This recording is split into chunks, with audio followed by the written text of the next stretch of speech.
Welcome everyone in the webcast audience. I'm Terry Maggedy, Chair of the Elder Law Committee for the Trust and Estate section.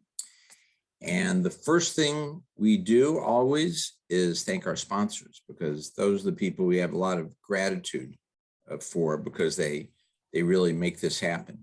So we'll start with our first sponsor, the Sanborn team, Nancy Sanborn and Brian Joy, real estate brokers and experts and specialists in the fields that we operate in, conservatorships, trusts, selling homes for older people. Thank you, Nancy and Brian, for being our longtime sponsors. And our next sponsor is here in person, Orit Gadish, so she can say something about herself directly to everyone in the audience. Thanks, Terry. Hi, everyone. I'm Orit Gadish. I'm the broker and owner of Geffen Real Estate. We specialize in representing trustees, administrators, executors in the sale of commercial and residential real estate. Our focus is to add value for our clients, whether it's a partial or complete renovation. We first conduct our due diligence to determine the most appropriate value-add solution, and then we execute with no cost to the seller until escrow is closed. We also have a designer on our team to ensure the properties we're selling are appealing to buyers, and we're drawing on their emotions to allow them to offer top prices. We're not a cookie cutter renovator. And if your chosen strategy is to sell as is, we do that too. I'd love to connect with you and get to know you. Please feel free to call or text me anytime, and enjoy your program. Back to you, Terry. Thank you, Orit. Our next sponsor is Glen Oaks Escrow, and you'll see them on the screen in a minute. Marcine Klein and Glen Oaks, they're also a professional in our industry that gears toward escrows for probates, conservatorships, trusts, particularly court supervised trusts. So thank you, Marcine, and thank you, Glen Oaks Escrow, for being our sponsor. And the next sponsor is California Title Company. Again, all the people you see who are sponsors are actually sponsors because they operate and are expert in our areas. Thank you, California Title Company, specialists for title insurance, for probates, conservatorships, supervised trusts. Thank you very much for being our sponsor. And finally, our last but not least sponsor, Manufacturers Bank, a bank that also operates in our area, specializing in conservatorships, trusts, probates, all sorts of special issues that go into accounts for the areas that we deal with. Thank you for being our sponsor too, Manufacturers Bank. And now it's unusual, right before I introduce our speaker, I'll mention our next program. And it's somewhat unusual because I've been doing this for many, many years.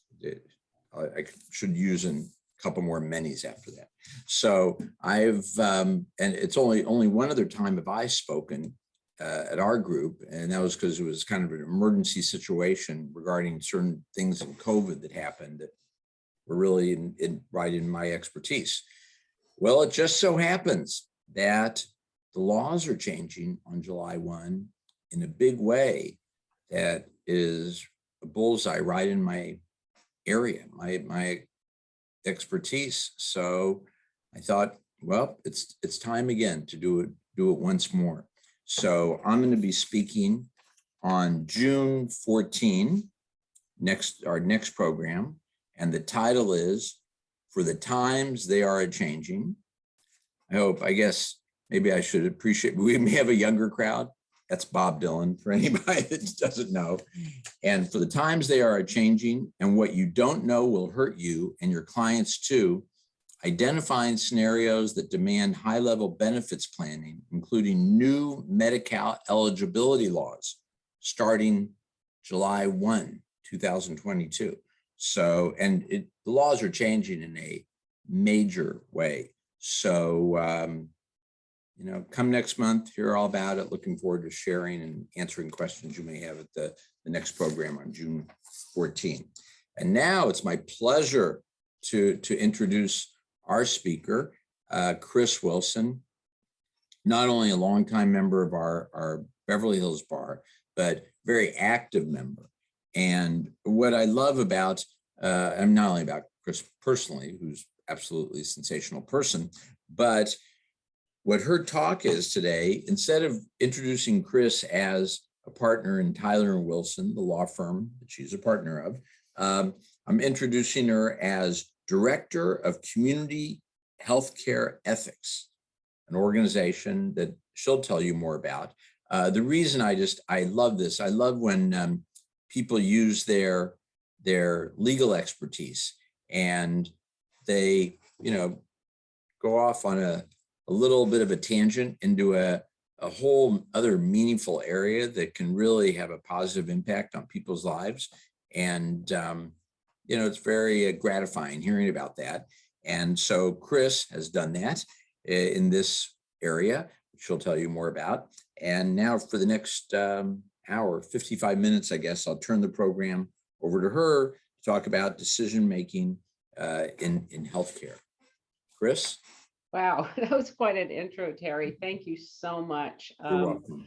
And yes, I am still a lawyer. I'm still a member of the Beverly Hills Bar Association, but my passion and my other work is as a nurse, attorney, ethicist, because it wasn't enough. I was a registered nurse and I went to law school and I went back and got a further degree in bioethics because when I was a nurse, I was always the one that they came to with issues, family problems, and what have you.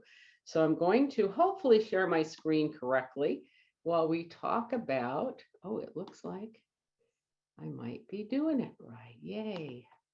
Yes, there we go. So in any event, this is on behalf of my nonprofit. Community Healthcare Ethics is one where, and you'll see as part of through this talk, I had a lot of commitment to long-term care and the older population when I was a nurse. And bioethics lives in hospitals for reasons I'll get to during this, and not much of it lives in long-term care.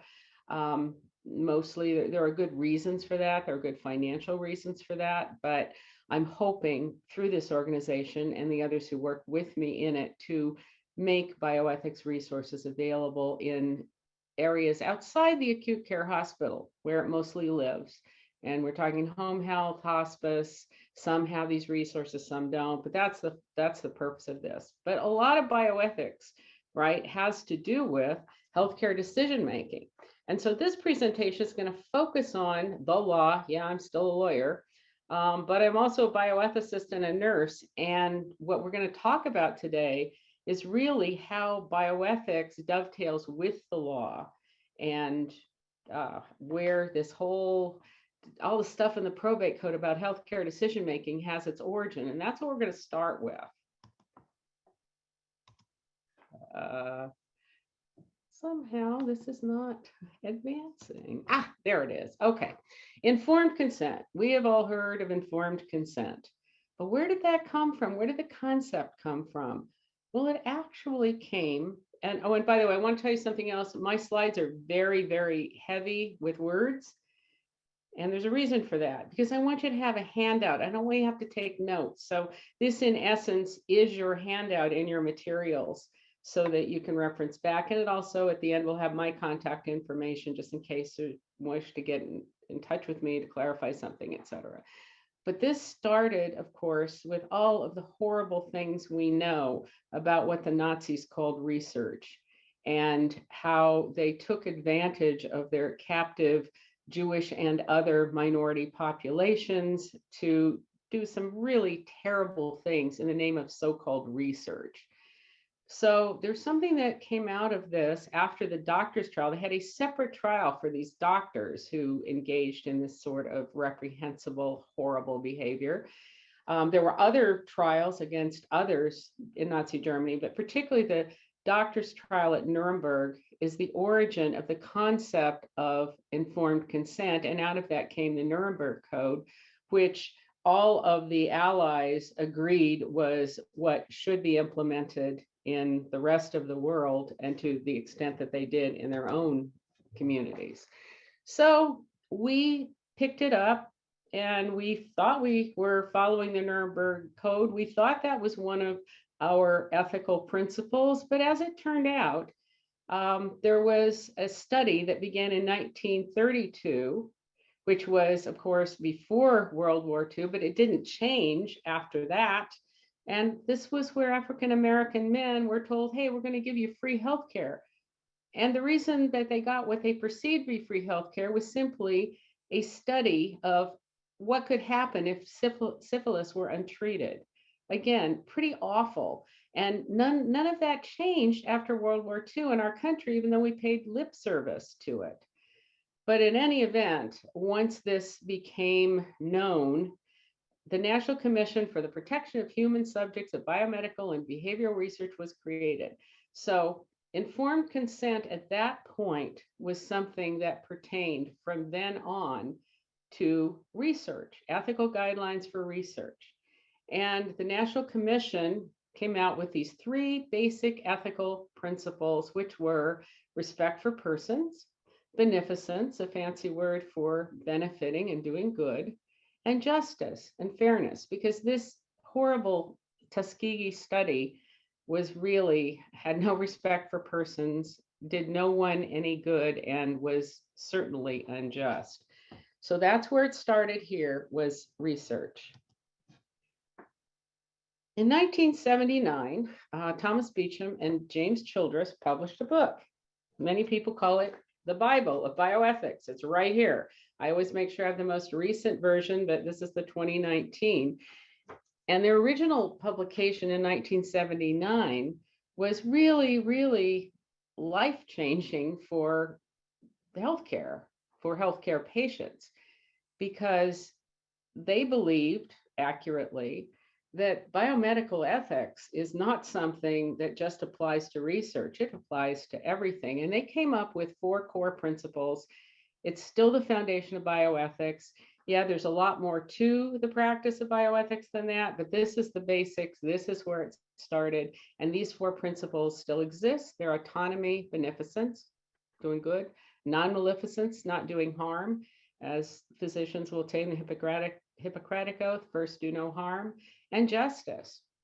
And I will give you a little aside here about the justice component. When that is taught, a lot of the focus is on allocation of resources. And all that stuff felt very theoretical to me when I was pursuing my bioethics degree, because we have plenty of resources. We're the USA, we've got everything we need for healthcare. And then we had a pandemic.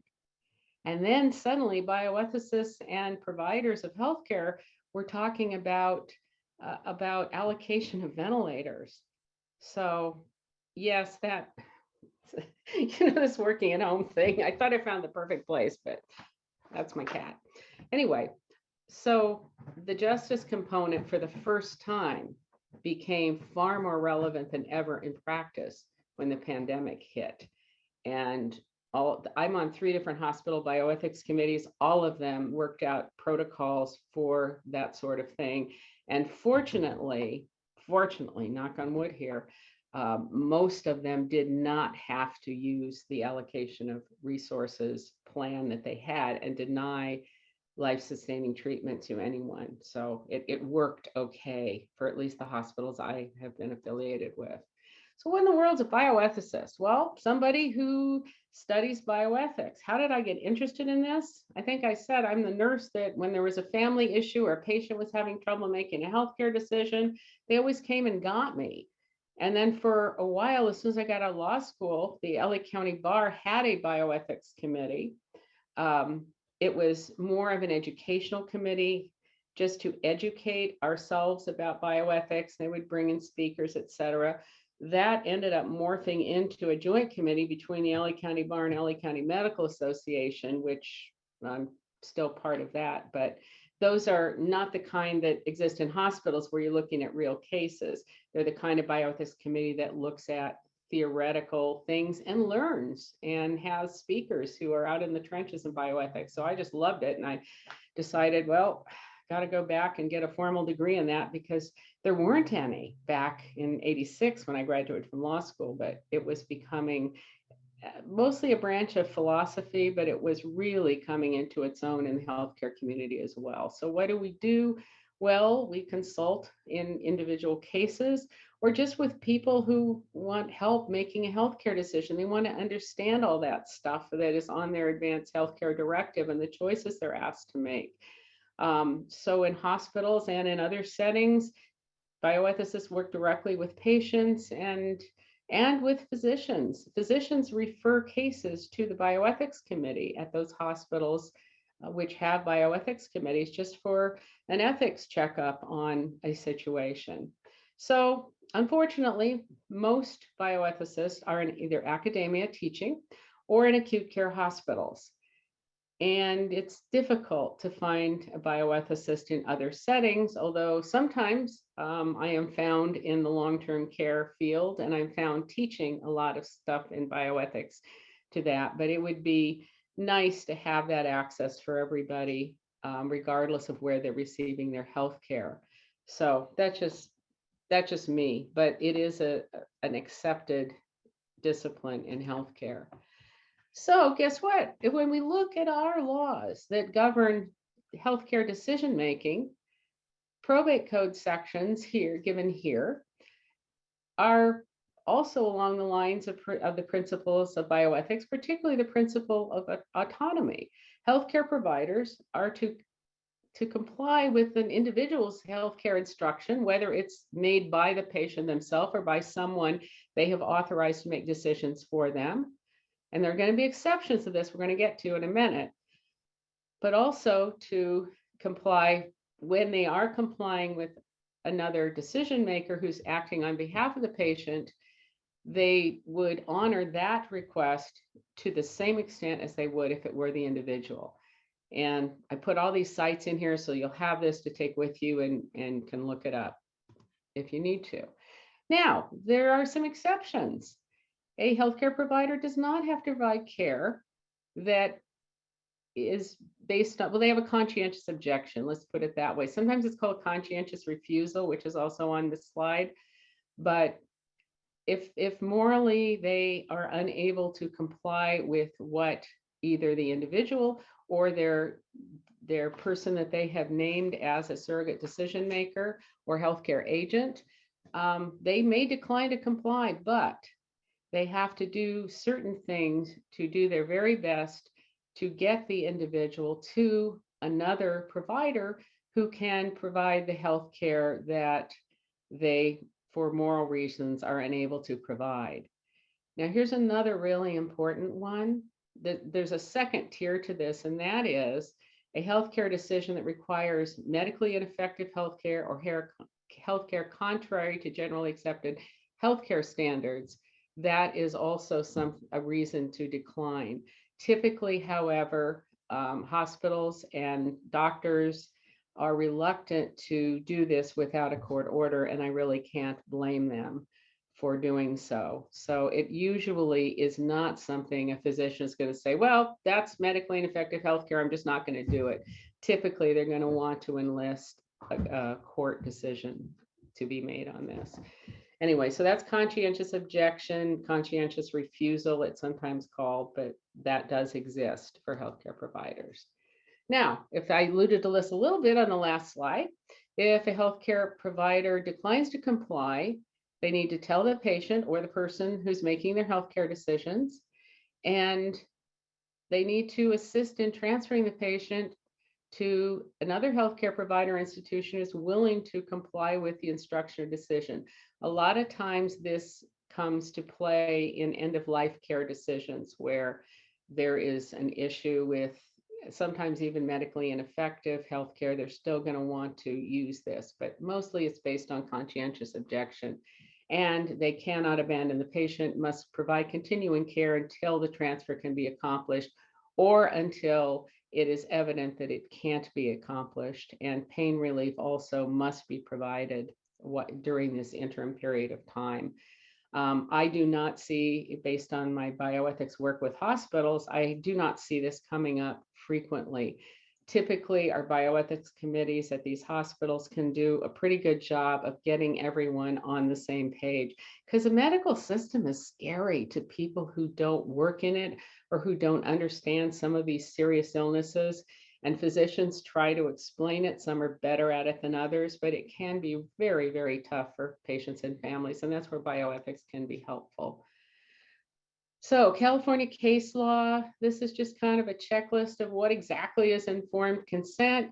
Got to know what's the likelihood that this treatment we're recommending would be successful. Are there risks if you don't have it? Are there risks if you do have it, this treatment that is being prescribed? And this covers things where there's risk of death or serious injury. I'll briefly say in a subsequent slide, there's not typically, you're recommending that someone take vitamin C. That's not really the kind of healthcare decision that requires the level of informed consent that, let's say, a psychoactive medication might require. And there's a lot of side effects. You've all seen the commercials, right? They put it up on the screen. If you take this, be aware that all of these things can happen. By the way, at least at last time I looked, there are only 2 countries that give direct to consumer advertising for prescription medication. One is ours and the other is New Zealand. I don't know if others have been added to that list, but I did find that to be very interesting. And of course, it has to be explained in language someone can understand. Use of interpreters or some means of communicating with somebody who doesn't speak your language are required in healthcare institutions. So this is kind of, like I said, the checklist. It comes out of a whole bunch of case law. Before you litigators out there, here is where you find the civil jury instructions on all of these topics. And you'll see 552 simple procedure. That's one that it's an affirmative defense, but it has to do with, you didn't really need that high level of informed consent for this particular procedure. Or another affirmative defense. Well, the plaintiff would have consented. We just skipped the procedure, but we knew it would be okay. So anyway, so that's where you find all of those. And this is the most recent version because I had to look that up for this show because I had an older version, but the latest civil jury instructions are dated November 2021. So, and I don't do litigation anymore. So looking at the medical issues, how do you do that? If you're in a position making health decision for somebody else, I know some of you are fiduciaries, some of you just might be family members or friends of people who have healthcare issues and they come to you for your guidance. What do you do to evaluate these medical issues? Well, you get as much information as you can from the treating healthcare provider, the prognosis, the treatment recommendations, risks and benefits, all of that. And if that's not, and this is, by the way, for you too as a patient, this is what you should do. Consider discussing with other members of the healthcare team, not necessarily just the one physician who's the treating physician. There may be others to talk to. I've been told, and this is probably true, if you're looking for a doctor, a nurse might be a good person to ask because they typically have a lot of information about the physicians who practice in their same environment. But in any event, second opinions, not a bad idea for some recommendations. And consider bioethics support if warranted and available. This most comes up with, again, family members who are having issues. Sometimes a fiduciary themselves may need some backup and some understanding in making this decision. Maybe they have healthcare powers, but it can be tough. So I know I'm speaking to some of you out there. Okay, here's the thing with Bioethics Resources, which is something that I brought up about why hospitals have it. This is the why about hospitals having bioethics resources. Most hospitals, in fact, all of the hospitals that I have had any dealings with are accredited by the Joint Commission. And the Joint Commission requires them to have an ethics mechanism. That's all it says.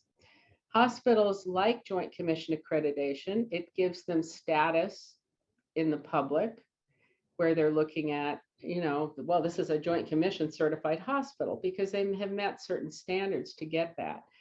And the ethics mechanism really can be a number of different things. But one of the things that hospitals get along with their Joint Commission certification is they are deemed to be operational, and deemed status means that federal Medicare and Medi-Cal cannot come in or does not come in and survey them for deficiencies in care, because they have what's called deemed status, and Medicare and Medi-Cal regulations and those who enforce them, as long as you've got that deemed status, they're only going to come in if there's a complaint.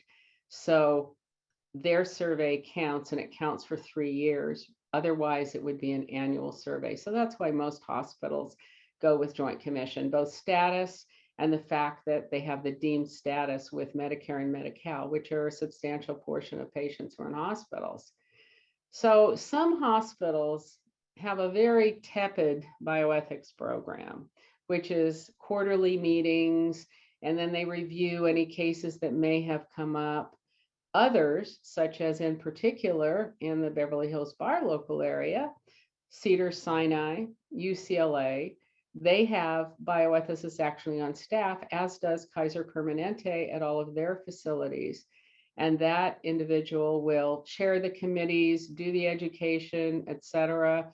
And so it's a lot more intensive with those particular institutions. And many of us, including their bioethicists, are part of the Southern California Bioethics Committee Consortium, where we all bring together and discuss ideas and thoughts and things that are happening. And that committee was extremely active during the pandemic in coming up with what are best practices for allocation of resources in times of a pandemic.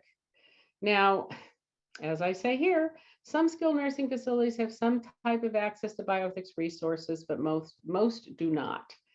And that is, in my opinion, just my opinion, they do not have the resources to provide for this. They barely, with so many patients in on Medi-Cal, Medicare only pays for a short period of the stay, but unfortunately, the vast majority of older people, in my personal experience, can't afford to pay for care. They end up on Medi-Cal, and Medi-Cal, in my opinion, does not recognize how nursing homes have changed since back in, the 70s and 80s.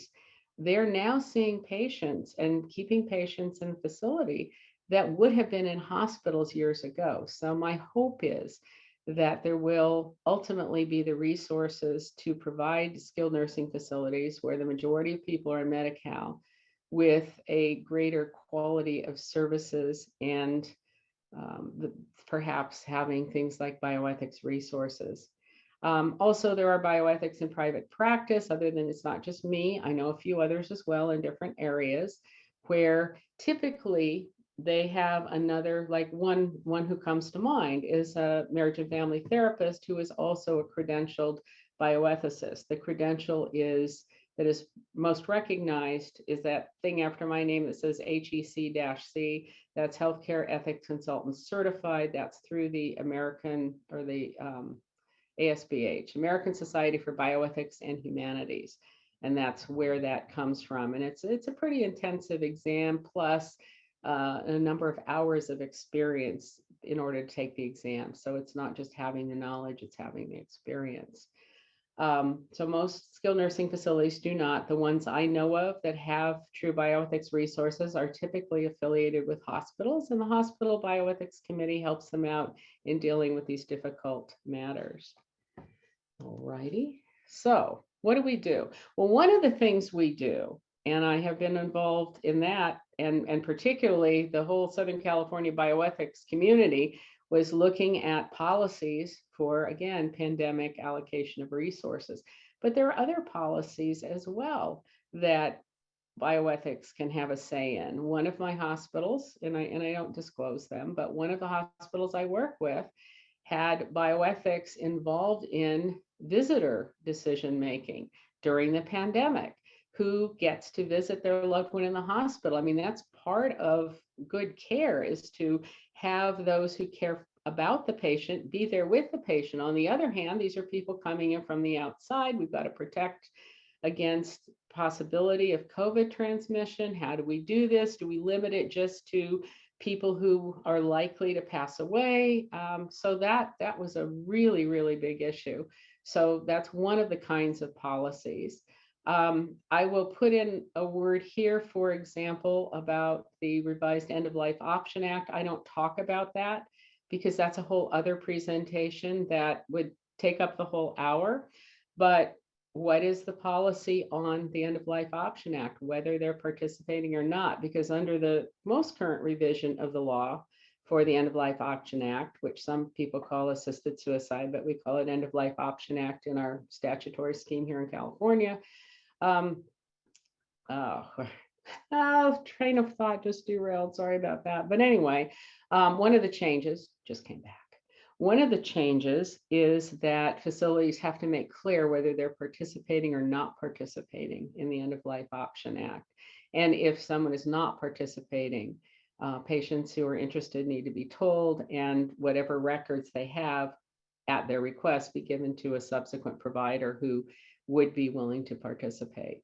So in any event, what else do bioethics committees and consultants do? Well, evaluate specific cases. What a bioethics committee does when we have a meeting is we get the medical information, typically from the primary care provider.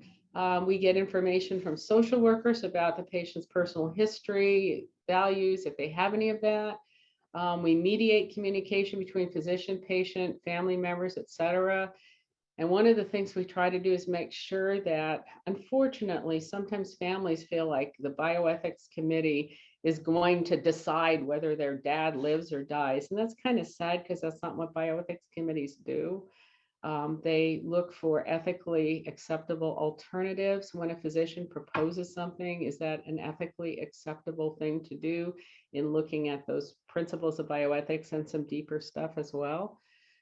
So that sometimes can be kind of a tough thing, and it has to be presented to the family members the right way. We want to hear about your dad. We want you to tell us about him. We want your information coming to us. Because I've had some meetings go wrong when the family does not understand what the purpose of it is. And of course, we educate healthcare providers and others about bioethics issues. And I'm doing a lot of that in long-term care myself right now as we gear up for another little change in the law, which I will cover at the end. Again, it lends itself to a whole hour, but stay tuned. I'll give you as much of it as I can. Okay, capacity. We use the term capacity when it comes to healthcare decisions, the term competence being reserved for conservatorships, et cetera. But capacity to understand the nature and consequences of a decision, to make the decision, to communicate the decision, and to understand risk, benefits, and alternatives. And again, this is where bioethics comes right into the probate code. We are all presumed to have the capacity to make healthcare decisions. That presumption obviously can be overcome in some cases, but we human beings are presumed to have capacity. And unless it's otherwise specified in a written advanced healthcare directive, a determination that somebody lacks or has recovered capacity, and all of that comes from the opinion of the primary physician. The actual terminology is supervising healthcare provider, but then when you go back and look at the definition, it's essentially the primary physician or whoever is acting in place of the primary physician. So that's all in division 4.7 of the probate code. Capacity is a really interesting thing because it's not all or nothing. Somebody might have capacity for some healthcare decisions, but not others. And some decisions don't require the level of capacity that you need to have to give informed consent. It's not for every little thing. You know, a patient who in a nursing home, because that's where I did a lot of my work as a nurse, you know, I don't want that for lunch. That person doesn't want that for lunch, but that person may not have capacity to decide on a particular medication that has risks and side effects, et cetera. So it depends on the complexity and seriousness of the decision. When you look at charts in nursing homes, the medical record, so many physicians because they always ask the physician about capacity. A lot of people have fluctuating capacity. A lot of people with Alzheimer's have sundowners where they do pretty well during the day, but when it starts to get dark, they lose a lot of their cognitive abilities. And so capacity to make healthcare decisions specifically, it's not really a bright line. It has to be looked at for each decision. And not everything requires a formal professional capacity determination. Certainly medication or treatments that have risks as well as benefits do require a formal professional capacity determination, typically by a physician or sometimes by a PhD psychologist. So I like this chart. The attribution for it is on the next slide. Dr. Rebecca Farini uses this in some of her talks, and she deals a lot with the elderly. And this is, if you have something that's not very complicated and it's a simple decision, well, maybe if they don't have much cognitive ability, but maybe they're still okay. But if they've got increased cognitive ability, but it's a simple decision, maybe that's okay. But then you get up into the realm of more complicated decisions, then you just have to kind of look at it. And this is just a way to show that scale. So Dr. Farini also adapted this capacity tool called UCare.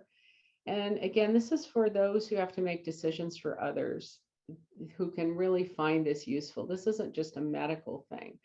But what is capacity? It's a combination of these things: understanding the information and consistency. Consistency is really important. And in a lot of the tests that psychologists and others do, you're asking the same question and then asking it again just to make sure that the response is consistent, because capacity is often fluctuating. How does the person really understand the significance of what they're hearing and how it relates to them? And are they able to reason and express a choice? So that's a kind of a capacity tool for those of us who are not physicians, not psychologists, and kind of want to gauge someone's actual understanding of things. So this is where that comes from. So making health decisions for a conservatee who lacks capacity, which is a whole other thing, but this also comes out of the probate code, obviously. So rules for conservators got to be done in good faith based on medical advice. And I'm very sure that those of you who are conservators are looking at this. I don't need to tell you. I'm showing you, though, that it's actually worded that way in the probate code. And the decisions need to be made if we know about the individual's healthcare instructions before they lacked capacity and any other wishes they've expressed. We need to follow those. And here's the other tough one: determining best interest. Because if you don't know a person's values, then you're looking at something like best interest. And we'll talk about that in a few minutes as well. And in some cases, the conservator may require the conservatee to receive healthcare over objection. The conservatee is saying, no, that medication, the Martians invented that, and I don't want it because the Martians are trying to kill us. That would be a situation where, if that truly is healthcare in good faith based on medical advice, there's sort of an exception to following how the wishes are expressed. And interestingly, there's a provision for if someone was a member of religion that relies on care alone, on prayer alone, they are told to go to a religious practitioner of that faith. It is interesting what I learned in my work as a nurse, because I did take care of patients who were adamant about their religious faith and no, they didn't want modern medicine. But I did speak once with a practitioner of Christian Science who did counsel that some exceptions for some things could be made and still be consistent. So on that one, I would talk to the religious practitioner himself or herself about what the parameters are for treatment.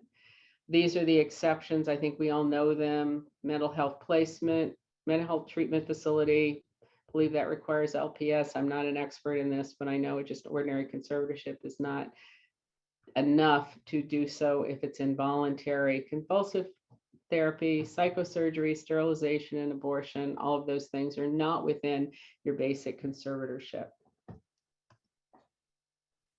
You know, it's funny, there's actually a decision, there's actually a statement in our probate code about what is a healthcare decision.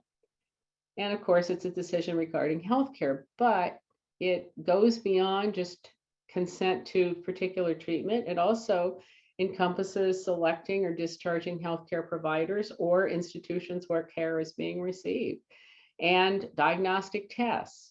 That would be also a healthcare decision. Is it okay to do those, or is it not okay to do those? Surgical procedures, medication, etc.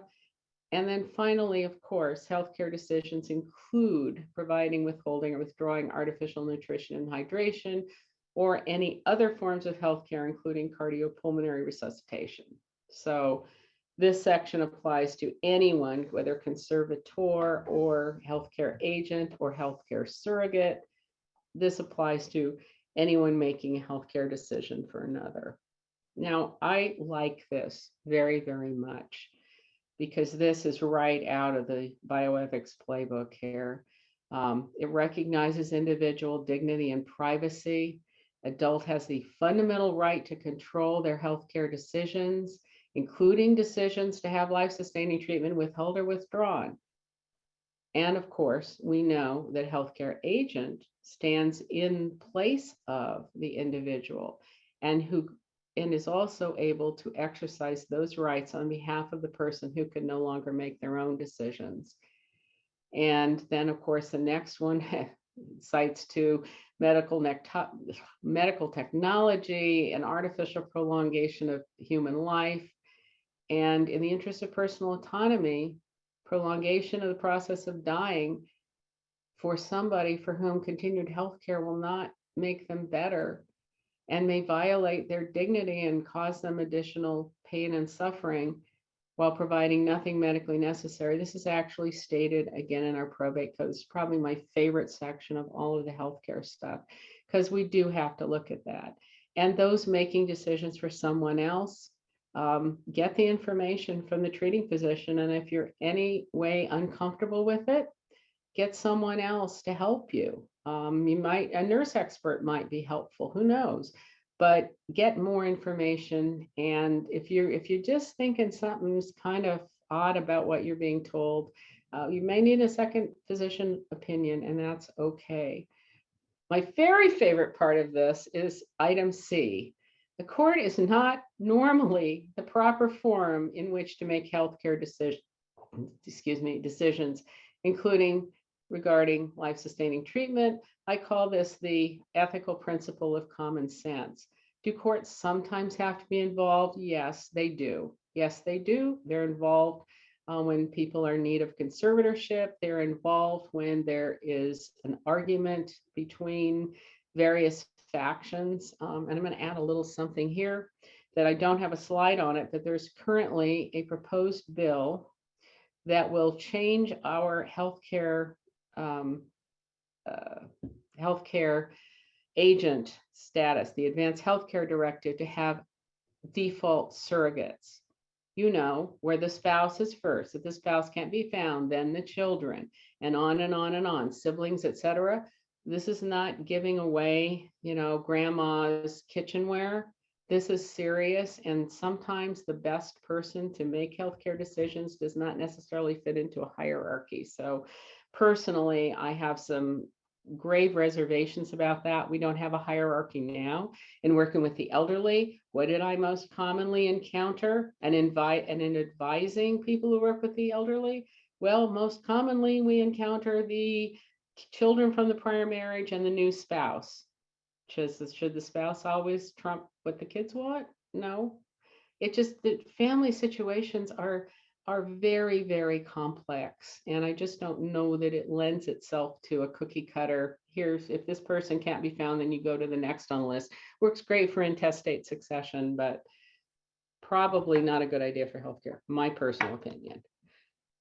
Okay, so decision-making and substituted judgment when we're making decisions in accordance with healthcare directive. Substituted judgment means trying to apply what this person would want. You're standing in their shoes, what would they want? If they expressed a very, very strong religious view, then that's their view. So therefore, if they have healthcare instructions already, that's great. But how do we do this? What if their values differ from our own? How do we be sure we're not substituting our own judgment? Well, we just really try to be aware of it. We're making this decision for that person. What would he or she want? And this is the standard applied both to those who are appointed under healthcare directive or who are designated surrogates by verbally telling the healthcare provider who they want to act on their behalf. So substituted judgment, here are things to consider: culture, life history, talk to people who knew them before they lacked capacity. You would be surprised if someone's in a long-term care facility, maybe when they had capacity, they had a very special bond with one of the nursing assistants, maybe one who spoke their language, and maybe that person might be the one. Medical records may have some facts, especially social worker notes. There's argument among bioethicists. Substituted judgment is impossible if somebody never had capacity. But then when you get into best interests, how do you make sure their best interests and yours are not, you're not mixing them up together? So they're tough to follow, but those are really the rules, both in bioethics and actually in our own healthcare system. Surrogate decision-making and best interests, highest probable net benefit among the available options. That's what our friends Beecham and Childress say in their book or books over the years. If the advanced directive on its face doesn't make sense in the current context, what would they want to do? One of the things we want to strongly avoid, and this came up in the pandemic, is the idea that we can decide on what quality of life is for someone else. So that's important. That's subjective. If you look at somebody and say, I couldn't live like that, it doesn't mean that they couldn't live like that. So that's just something to bear in mind, that quality of life is something that kind of sets us all a little bit on edge because it's so subjective to ourselves. And we have to remember we're making decisions for somebody else. What is their quality of life? Maybe they have lived for a very long time with a disability that they have coped very well with, and they don't consider it a poor quality of life. Okay, finally, we're to the skilled nursing facility part. I told you this could take a whole hour, and we've only got about 10 minutes left. So how are decisions made in the skilled nursing facility? Well, a lot of times folks in skilled nursing facilities, especially now, but maybe not back in 1992, if someone couldn't make their own decision, didn't have anyone to speak for her, there was an interdisciplinary team in the facility, which already existed. Interdisciplinary teams for all kinds of things exist, but they authored a specific type to review medical interventions that require informed consent. Just so there's a group of people, and it would typically be the attending physician, maybe a second physician, the RN and other appropriate staff. Often they would include social workers, etc. But there was to be a patient representative where practicable in this team that would be, again, the law says review, but it was really to approve the informed consent piece of a medication or treatment that was promoted or written by the attending physician. And by the way, California Hospital Association, many of their members have adopted this practice, even though the statute doesn't pertain to them. So that's what started out for anything requiring informed consent. So the first challenge to this was Raines versus Bill Shea. And that law, that court challenge was based on the fact that it was argued that it was unconstitutional. and probably my favorite part of this is the judge's words, exact quote, well, it appears almost impossible to conceive of a patient who could not have a representative, somebody to, help with their healthcare decisions. The court was wrong on this point. They were wrong then, but it wasn't that obvious how many people didn't have anybody to make healthcare decisions. But now in long-term care, we have people who were found down homeless, went in the hospital, and ended up in the skilled nursing facility and lack capacity to make healthcare decisions. So it did seem constitutional at the time. It went through the legislative process. It, as you can see, without the delay of having to go to court, we've already seen the place in the probate code that says the court is not the best place for making healthcare decisions. So it really did make sense at the time. However, that population has changed. So there's now a new appellate decision, Cantor versus Smith, and that court found some aspects of the law to be unconstitutional, particularly the patient representative piece, because it says where practicable. And pretty much if somebody didn't have somebody to make their healthcare decisions, who was going to be the patient representative? So now it's been defined, friend or family member, competent person whose interests are aligned with the resident. They use the term resident in skilled nursing, not patient, and I tend to use both interchangeably. But it can't be somebody affiliated with a skilled nursing facility, but it can be a friend or a family member, somebody who knows the patient well. So the new law, it's supposed to be fully operational by July 1st, and I know they're working real hard on it. I personally have had communications with with Susan Rodriguez, who has been appointed statewide as the director of this entire program, and she has been open to hearing from some of us who are interested in this and listens to our ideas, et cetera. There are some very, very stringent documentation requirements that the facilities are going to have to do, the doctors are going to have to do, et cetera. But it really is a good thing. The Ombudsman's office did not feel they were the appropriate person for this, and I commend them for that decision, because ombudsmen are typically retirees most often and have a limited amount of training, and this is going to require those people who are going to be patient representatives are going to need training on how to be a patient representative with a little bit of bioethics thrown in addition to what the law says. So I'm very pleased to see this solution coming along of the Office of the Patient Representative.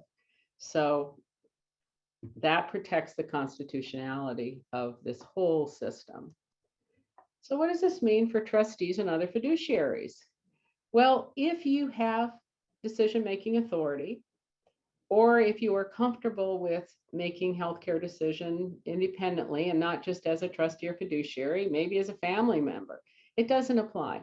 It doesn't apply when somebody has someone who can speak for them in making the decision of whether to have the medication or no, the risks are too great, et cetera. It doesn't apply to that situation. That person still has their person who they named an advance directive, or their son or daughter or their spouse. It doesn't apply to those situations. But even a trustee or fiduciary who technically doesn't have healthcare powers, even a personal friend who doesn't have authority, can serve as a patient representative, just to be there at the table or on the Zoom, depending, to share what we know about that person and what they've told us. And even somebody who actually has decision-making authority, even a conservator, may choose to be a patient representative, the IDT. Why? Because they will get to hear from the attending physician, they will get to hear from the nurses, and it will be a collaborative meeting. And maybe some will find that that's a better way to get all the information they need to make this decision. So just because you have the authority does not mean that you can't say, you know what, I'd like to have an interdisciplinary team meeting so that I can hear from the doctor, I can hear from the social worker, the nurses, because we who make decisions for others, we're not always seeing them every day. We want to know what's going on with them. We're overseeing their care, but not in the way that people in the facility do. So it's a great opportunity. And some of these IDTs, by the way, facilities have what's called, they call it a care plan meeting, and they might call it an IDT, and it's simply a quarterly review of where somebody's at. And I would encourage folks, when they're notified of those meetings, if you're a healthcare decision maker, or you're really a friend of somebody and that's all they have, is to participate in some of these. And again, on my, I think we're coming up to the, questions and comments. Phew, I got it in under the wire. You can contact me if you have any questions or thoughts about this. I can't tell you how the Office of Patient Representative program is going to work. I don't know. I think it's going to work well, but it's not even set up and running yet. So anyway, I don't think we have. Chris, I'll pop in just for a minute. Sure. We have a few minutes, just, some people did ask questions. Oh. So usually we try to end right at 1:30, but maybe you could address them relatively briefly, and then we could, we could end shortly. Do you see the questions in the Q&A? Well, If not, I could. You know what, Carrie? I do, but my camera was blocking No problem. it. That's why I thought there Okay. weren't any questions. I'm gonna ask them, and maybe you can. Try to ask them in a bullet point fashion, and you could try to answer them, as succinctly as possible, and then we'll still be able to end our program relatively, on time. Sure. First question: any recommendations for situations where an unmarried spouse is prevented from making decisions? Well, recommendation is GIF has advanced healthcare directives written, and I'm sure you're asking about, well, what if that hasn't happened?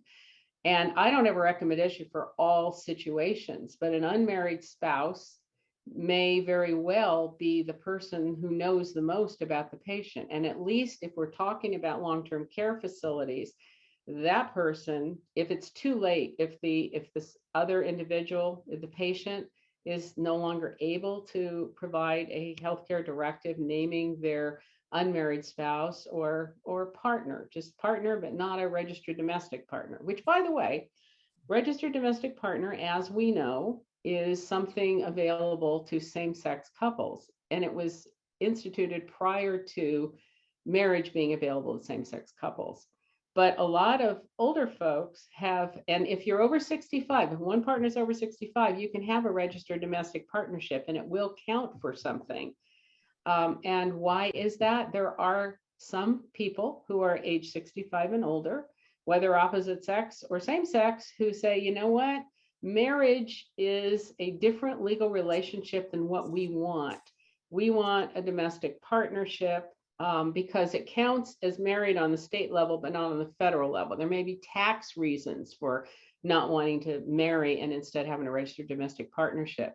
But the situation is, if there's still time, get an advanced healthcare directive written on behalf of the one person, or with the unmarried spouses, get each of them to write an advanced healthcare directive for each other, appointing each other, because that will override other.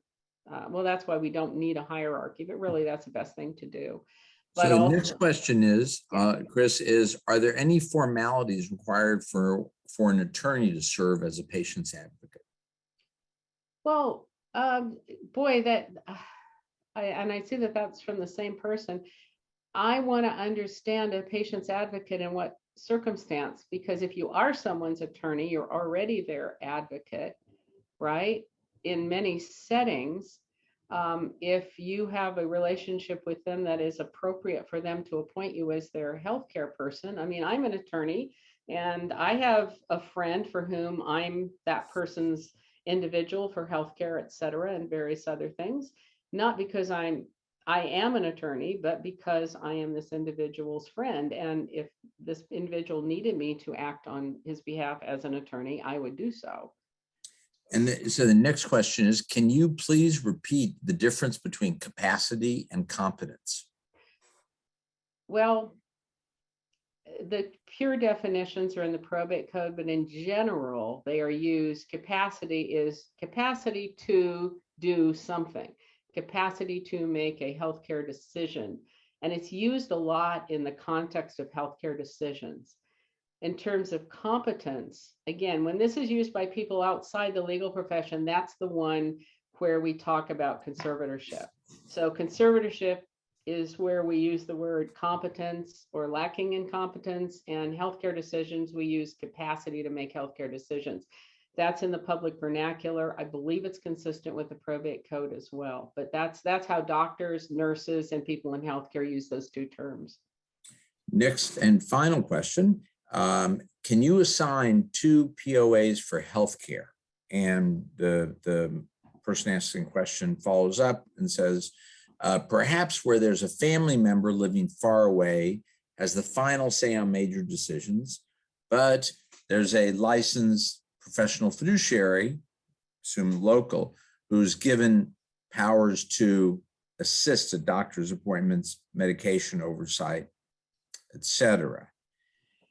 Maybe it's a bigger question. I mean, I already know, it's a more complex question, but if you had to just respond to it in a less complex way, how would you respond? I would say that there should only be one power of attorney for healthcare document. And in that document, if you have one person as primary, which would be the professional fiduciary, and one person as secondary, there would be no harm in putting in more than boilerplate language to explain exactly where this person's power to act fits in. I think that we rely too much on boilerplate in some situations. I have, for example, an individual, I helped her with healthcare directive. She has multiple sclerosis, and she opened my eyes to how a lot of this boilerplate in her world had to be changed, because things like feeding tubes and things like this or that, she wanted some very specific parameters for her mental cognition. Because if she needed a ventilator or if she needed a feeding tube, that doesn't mean she wouldn't want it, but you got to look at what's going on in her brain. Is she still recognizing people? Is she still enjoying life? Because she recognizes her disease may take her to that place, but it's very specific. So I applaud her for teaching me that we need to really look at this boilerplate in different situations. And Susan, this is a great example of such a situation. And I'll try to squeeze in a couple quick ones if we'll just have a minute or so answer. Let's start at the end because maybe it'll a little more depth. Someone asked, do you recommend the use of a standard CMA form for a healthcare directive or custom? Do you go either way on custom? Well, I don't typically use the CMA form. There are so many forms out there. I tend, and I'm not saying you shouldn't use it. CMA form's good. You know, the American Bar Association even has one that has more of a questionnaire and more things to think about. So I've seen the CMA form, but typically what I do is I start with the state form and then modify it in accordance with what people tell me. And I don't do estate planning anymore, but I was doing it for a time, and I would spend more time on healthcare directive than probably a lot of people would. And that's when I learned from my client with EMS, and I'm forever. And now the final question. And we'll cut it off here because this should be, maybe it's just a yes or no. Is there a go-to guide for California psychiatric cases or a listserv to find lawyers with this specialty? Is there something like that out there? Well, that answer calls for a gee, I don't know. What a great question. Yeah, I don't know. That great. And with that, Chris, it was just a pleasure hearing this presentation and hearing the depth of everything you're talking about. And the historical context, I thought it was very interesting, from historical and big picture down to or up to the specifics and practical issues. So thank you so much for a great presentation. And thank you, everybody in the webcast audience. We'll plan to see everybody at the next program.